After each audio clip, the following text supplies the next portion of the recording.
I can remember the Saturday night at home to leave the business world and go up to the seminary. I was reading the Gospel of John, 21st chapter, where the resurrected Christ is speaking to Peter. And he says, Peter, do you love me? Yes, Lord, I love you. And then Christ, the resurrected Christ, says to Peter, when you were young, you walked where you would. When you are older, another will gird you and take you where perhaps you don't want to go. When I was young, I walked and did what I wanted to do, and now it was time to go elsewhere, to the seminary to become a pastor and to have some impact on people's lives. I did my field education work at Trenton State Prison. And so in that capacity, several days a week, I was ministering to 40 men, each of whom was in their own cell. And I would go cell to cell, just to be their friend, not to evangelize, but just to be their friend and have conversation with them.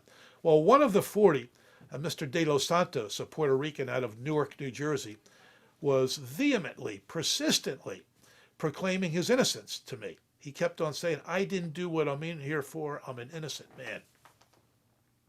In those days, I didn't believe, I thought America's criminal justice system was flawless and perfect. And if there was an innocent person wrongly convicted, surely that was an aberration and a once in a million situation.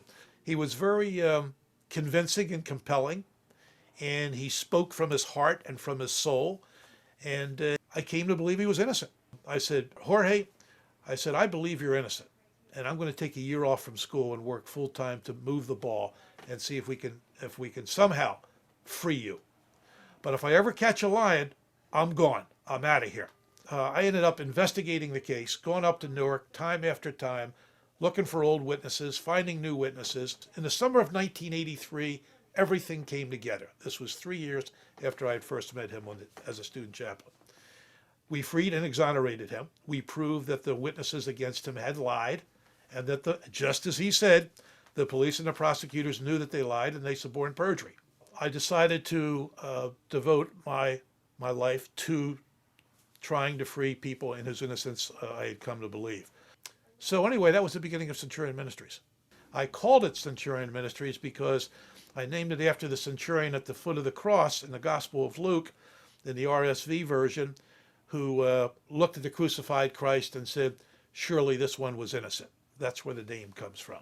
I'm inspired by these men and women who are buried in prison for crimes that they had nothing to do with and have been in prison for decades, and their families. They inspire me. They give me strength and courage because I can't imagine being in their position.